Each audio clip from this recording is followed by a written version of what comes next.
Have you seen what happened to REECE WALSH? The boy who once set the NRL alight with lightning in his boots now walks with a shadow where his smile used to be. REECE WALSH, the brightest comet rugby league has ever seen, has vanished from training, from socials, from the world, and in the silence he left behind, one haunting truth rings louder than any Accor Stadium roar. Sometimes the game we love breaks the very souls it crowns. November 18th, 2025. Redcliffe's training paddock sits empty under a bruised Queensland sky. The Broncos are meant to be running opposed sessions, preparing for a preseason that carries the weight of redemption. But the number 1 jersey hangs alone on its peg, untouched, like a flag at half-mast.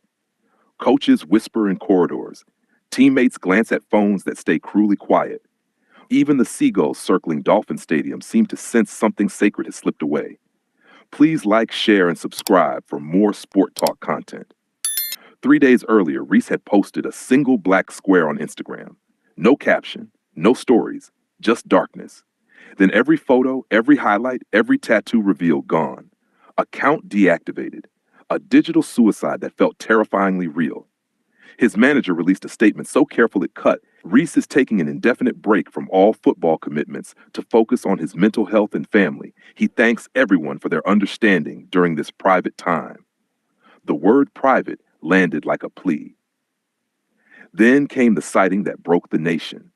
A lone figure in a hoodie, hood up despite the summer heat, sitting on the Redcliffe Jetty at dawn, staring at the ocean as if asking it to take something back.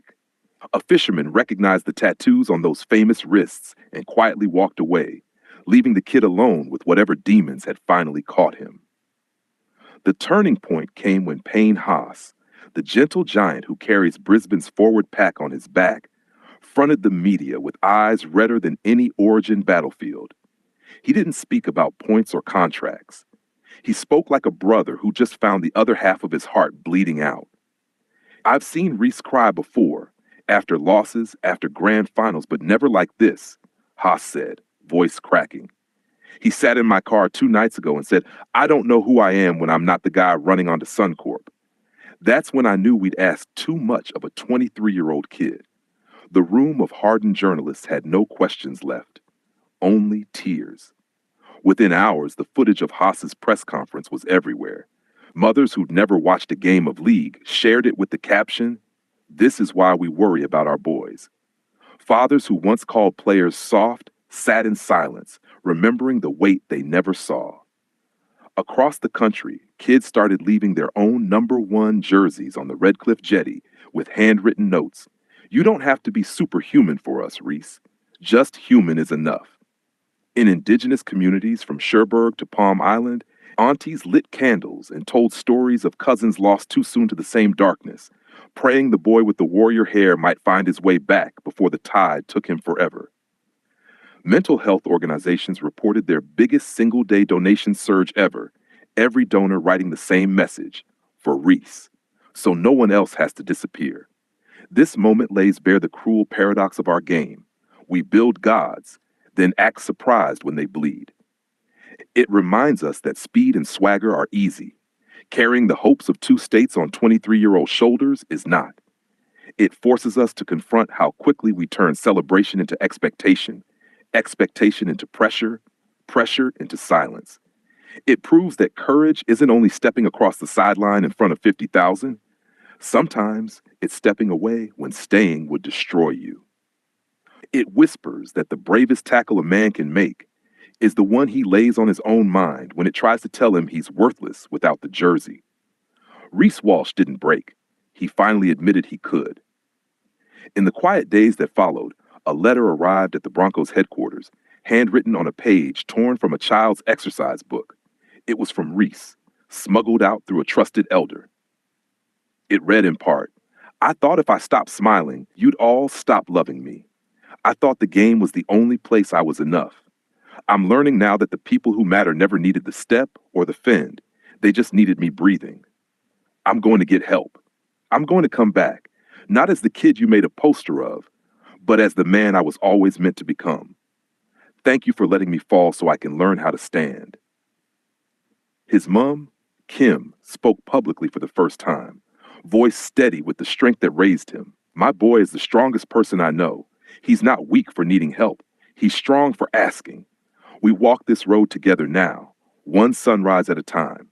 A teammate who asked to remain nameless added, "He rang me last night and laughed for the first time in weeks. It was small, but it was real. That's the sound we're fighting for."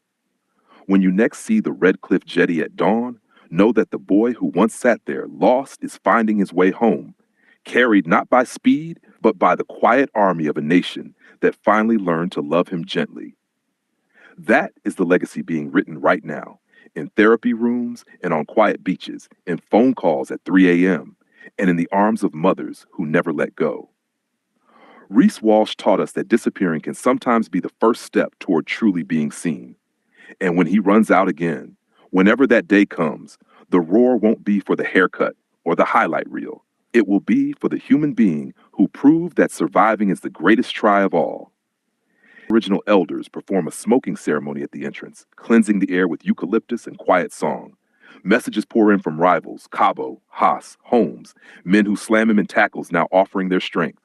The moment becomes bigger than sport. In a game built on toughness, here stands its brightest star stripped to his core, reminding everyone that the hardest hits land not on grass, but in sterile hospital rooms where the people you die for nearly do. It speaks to fatherhood, to the quiet fear living in every parent.